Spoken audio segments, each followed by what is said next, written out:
All right, so we made it over to Pickett's Mill battlefield, and I was just going to do a little film before we go into the Welcome Center. I think they got a little museum thing in there. So I already filmed on New Hope Church. I don't know that I'll post them in any particular order. The battles do occur in a particular order. You have New Hope Church is first, and then Pickett's Mill, I think, is second in line, and then you have the Battle of Dallas. Pickett's Mill is very interesting. So it's an attempt after New Hope Church. Sherman wasn't aware of the fact that the Confederates were here in Dallas in as many numbers. He really thought it was a very thin line. And he was wrong. And so he sends out Hooker's group. They run into, Joseph Hooker runs into detachments of John Bell Hood's men at New Hope Church and some other guys. They get slapped around pretty good at New Hope Church. He decides to do a flanking maneuver the other direction, thinking that it's thinner, I believe, to the right of that Confederate line. So, or I'm sorry, I think to the left, actually. He's going to do a flanking maneuver to the left, I believe. I had to put a map in here, so bear with me if that's wrong. To try to get in behind the Confederate line. Well, that results in the Battle of Pickett's Mill. And what Pickett's Mill is a box canyon. And so the Union come into that entrance, of that one entrance into the box canyon, thinking they're going to be crafty. They're going to slink in behind the Confederate line and catch the boys in gray sleeping. Well, they thought wrong, and they came into that little box canyon, and around the perimeter of that little canyon is a bunch of boys in gray, and they came to kill Yankees and drink sweet tea, and they were all out of sweet tea. All right, and the aftermath of the Battle of Pickett's Mill is described as, from the time, it was described as a carpet of blue had been slung out and rolled across the battlefield, because the Confederates had the high ground, three-way fire, crossfire onto these Union troops that were in this little box canyon. It's really more of a draw. It's not a canyon. It's not really the way to describe it, but it's like a little draw, a holler, if you will. Anyway, they more or less massacred the Union troops at Pickett's Mill. Horrible disaster for the Union. Bit of a surprise for Sherman. Didn't think that there was anywhere near enough men over here. I believe the Confederate in command over here was Patrick Cleburne, who was an Irishman. They called him the Stonewall of the West. I could do a series of videos just on the greatness of Patrick Cleburne, as far as who he was as a man, who he was as an officer, his points of view. He was probably the most forward-thinking Confederate officer in terms of the long run of how the South would be viewed after the Civil War, whether the South won the war or not, what he thought would be better for the future of the Confederacy. If the South did win, what would be better for the South if the Confederacy lost. He was quite concerned about the future of the South as a whole and its reputation in the future if it didn't do certain things during the war. And those are all things we can talk about in other videos. But Patrick Cleburne was an incredible commander of men. And I believe it's Cleburne that's here at Pickett's Mill that orchestrates the Confederate victory here. Now, the Union kept fighting in this situation at Pickett's Mill, so it's not like the Confederates just surrounded them and killed them for enjoyment. They kept fighting, the Union did, and generally in Civil War battles, as long as the enemy was still fighting, you kept fighting. And so, they didn't give them any slack. The Union wasn't famous for giving any slack to any Confederate units that get caught in these situations either. So nobody expected a whole lot of charity when they found themselves in situations like this. And then after this, we move on to the Battle of Dallas. Now, we're not going to film anything there. There's nothing there. There's nothing to see there. It's mostly under concrete, steel, and buildings and whatnot.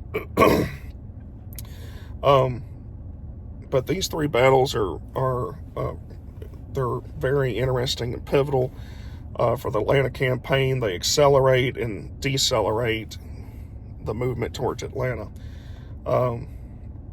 A lot of time is wasted here trying to get around the Confederate lines and things here. In the grand scheme of things, not enough to alter the outcome of the Atlanta campaign, but enough to where Sherman has dealt a couple serious blows over here in Dallas that it leads him to make different decisions in the future. But I'll take some pictures and we'll swing by the iron marker on the way out. But and I'll try to find a good map to put in with this. But this will be probably the last video for today as far as what we're filming today. So, Red Bearded History. I got to remember to say that instead of Red Clay Traveler, because I've been saying Red Clay Traveler for years now. It's hard to switch it on. But we're going to go in here and look around, and we'll get back with you later. Get it? Yeah. Alright, so there's probably going to be some wind noise, so you just have to bear with me on that. Here's the map they give you of the battlefield. Looks like this area right in here is actually where the ravine or canyon draw, whatever you want to call it. This is where the battle was, and that's what this is. So it's very hard to show on camera, but all this area in here is sloping down. This side's sloping down. This is sloping. So when the Union came in here, the Confederates are on the high ground up in here and all the way around. There's a little bit of there's some remnants of trench work. This little soft spot right here. There's some more on the other side. There's a little bit of, you can see where the ground's been manipulated around in here. But this is where they came into, and this is where Patrick Cleburne, like I mentioned earlier, did a pretty phenomenal military victory here over the Union. I took a bunch of pictures in the museum, some maps that show the battle in stages by hour. Hopefully, when you pause them, you'll be able to read them. I can't promise that because the light quality in there was very low, so they may not be very easy to read. But this is the Pickett's Mill battlefield. They call it the ravine. I was calling it a canyon earlier. Semantics, but either way, ravine is a better word for it. But it just draws down and goes all the way down into a point down in there. But yeah, this is it. It's actually a very well-preserved battlefield. They claim it's one of the most well-preserved battlefields in the country because the actual entirety of the actual fighting ground itself appears to be almost completely preserved. Most battlefields are missing sections, part of it's missing. This is pretty much because the way the battle was fought, the way it was isolated in this ravine here, most of it is preserved. So that's pretty neat that it's intact. Museum's not really that big. Has some creepy wax mannequins and stuff like that in it. But it does have a cannon, which I took pictures of, that was actually used here at this battlefield. It's numbered and marked, and they know for a fact it was used here by the Confederates. They know how many rounds it fired, all kinds of stuff, so that's really cool, so I'll put that in there too. But yeah, this is a fresh look of the Pickett's Mill battlefield from May of 1864 in 2024. So, get it? Yeah, Red Clay. Red, I say it every time, Red Clay Traveler. This ain't Red Clay Traveler, this is Red Bearded History, alright?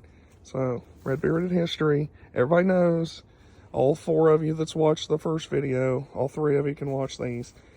I'll get with you next time. I hope you enjoy these kind of videos and stuff like this. Because I know there's a lot of y'all that are way off in other states and everything that, you know, maybe you've never heard of this battlefield or anything like that, but about 1,600 men died here. Union and 400 or 500 Confederates died here. So, I mean, a lot of men died right here for this little shitty piece of ground, which is pretty It's sad in a lot of ways you think about it, but it shows the commitment that they were willing to do for what they believed in, right or wrong. It's always inspiring to me. It is kind of a heavy place. Brittany doesn't like the vibe here, because it was, a lot of people suffered here.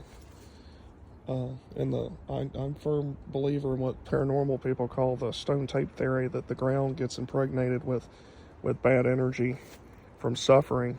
And that's why at battlefields and stuff, you'll see replays of people see ghosts of soldiers walking by, and they always do the same thing. It's not like it's an actual spirit. It's just the ground has been damaged by the trauma there. That might be a little woo-woo for some of you, but it's very prevalent at Civil War battlefields in particular. Red Bearded History, signing off. Until next time, get it? Yeah.